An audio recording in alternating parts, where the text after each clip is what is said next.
So we are learning adverbs.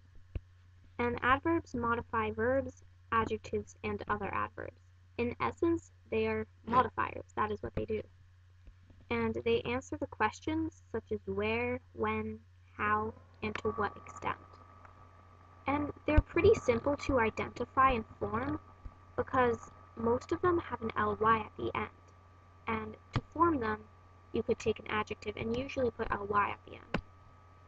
And so, for example, what would the adverb be using the adjective sad?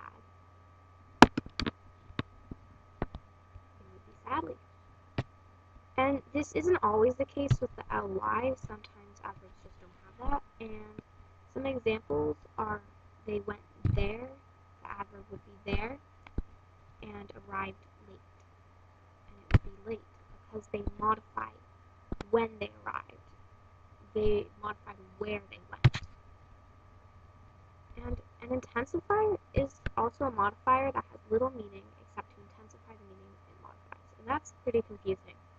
So basically to remember for those, it's just an intensifier intensifies the meaning. And examples of these are like downright evil, it would be downright. Really happy, it would be really because it's saying how happy. It's intensifying happy. And then too softly, and it would be too. Now, try to identify the adverbs and intensifiers in this, and then pause it, and then release it once you're good.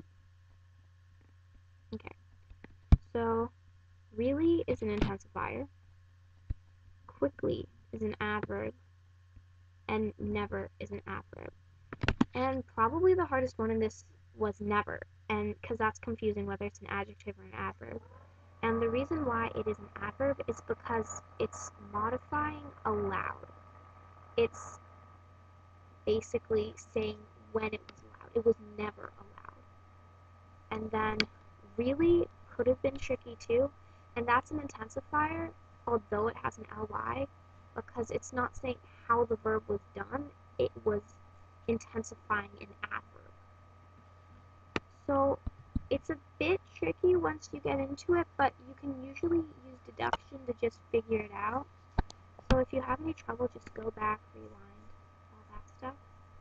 And yeah.